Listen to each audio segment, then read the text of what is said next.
Assalamualaikum warahmatullahi wabarakatuh, kawan-kawan semuanya. Pada kesempatan kali ini saya akan menjelaskan salah satu bagian dalam pengkajian logika dalam mata kuliah logika saintifik, di mana ada satu subbab pembahasan dalam logika itu yaitu tentang proposisi. Nah, pada kesempatan kali ini saya eh, ingin menjelaskan tentang negasi proposisi kategorik. Penjelasan ini atau video ini untuk memenuhi tugas mata kuliah yang diampu oleh Ibu Putri Reski Rahayu dalam mata kuliah logika saintifik.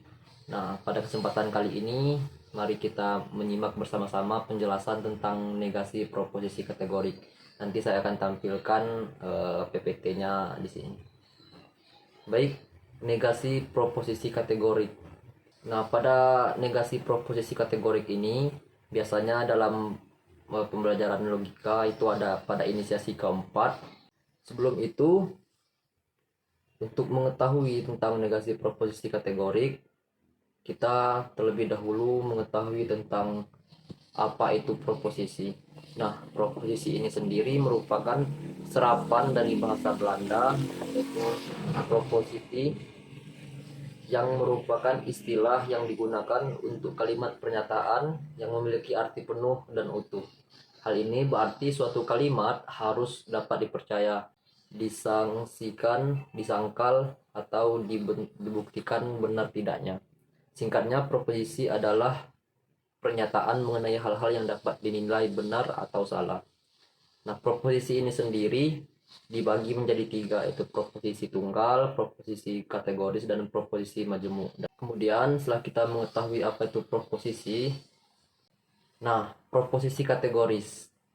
Proposisi kategoris merupakan pangkal pikir penalaran kategorik yang merupakan dua term yang dapat diungkapkan dalam bentuk diagram himpunan. Nah, kemudian kita membahas tentang unsur-unsur proposisi. Nah, dalam sesuatu itu jelas harus ada unsur-unsur yang menyertainya. Nah, dalam proposisi pun ada unsur-unsur yang baru bisa dikatakan sebagai proposisi. Yang pertama itu ada subjek. Nah, dalam proposisi itu tentu harus ada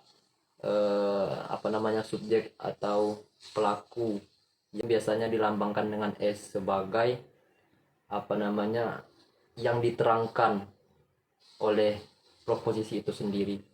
Kemudian predikat. Predikat itu yaitu hal yang menerangkan dalam pernyataan yang sering disimbolkan dengan P.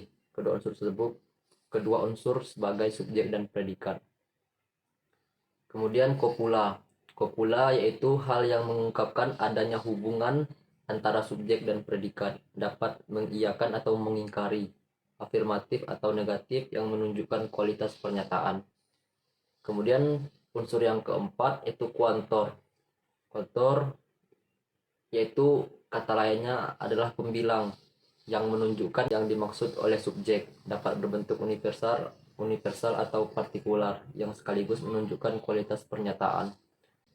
Nah, kemudian baru setelah itu kita bisa membahas tentang negasi proposisi kategoris. Setelah kita mengetahui apa itu proposisi, kemudian tadi unsur-unsurnya proposisi kategoris. Nah, baru kita bisa membahas tentang negasi proposisi kategoris. Negasi proposisi kategoris dalam pengertiannya merupakan ingkaran dari pernyataan atas hubungan dua term subjek dan predikat tadi.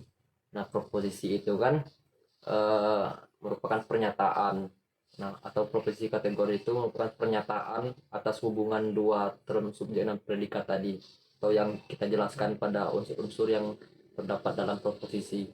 Nah, negasi di sini merupakan ingkaran. Nah, jika digabungkan negasi proposisi kategoris berarti dia itu pernyataan ingkaran dari term subjek dan predikat itu.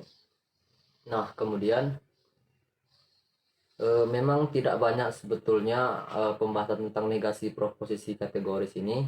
Ini merupakan pembahasan lanjutan atau bagian-bagian daripada proposisi. Proposisi itu terbagi tadi ada yang tunggal, majemuk, dan kategoris. Kemudian dalam kategoris pun ada pembagiannya itu negasi. Ini hanya bentuk pengingkaran daripada pernyataan. Nah, dalam negasi proposisi kategoris ini ada beberapa macam bentuknya.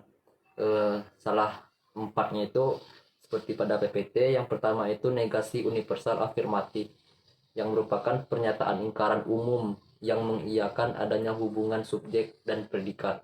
Nah, contohnya itu setiap warga negara sama kedudukannya di mata hukum. Kemudian macam yang kedua yaitu negasi universal negatif, adalah pernyataan ingkaran umum yang mengingkari adanya hubungan subjek dan predikat. Contohnya itu semua insan atau semua manusia bukan dari keturunan kera. Kemudian macam yang ketiga, negasi partikular afirmatif, adalah pernyataan ingkaran harus yang mengiyakan adanya hubungan subjek dan predikat. Contohnya itu tidak sebagian rakyat Indonesia adalah keturunan asing. Nah, kemudian macam yang keempat yaitu negasi partikular negatif, adalah pernyataan ingkaran khusus yang mengingkari adanya hubungan subjek dan predikat. Contohnya itu tidak semua sarjana hukum bukan ahli politik. Nah, mungkin itu beberapa macam-macam dari negasi proposisi kategoris. Sebenarnya ya seperti yang saya katakan tadi, tidak banyak penjabaran tentang negasi proposisi kategoris ini, karena negasi proposisi kategoris merupakan bentuk lanjutan daripada proposisi kategoris itu sendiri. Mungkin sampai di sini yang bisa saya jelaskan pada kesempatan kali ini. Lebih dan kurang saya mohon maaf, kepada Allah saya mohon ampun. Wabillahi taufiq wal hidayah. Wassalamualaikum warahmatullahi wabarakatuh.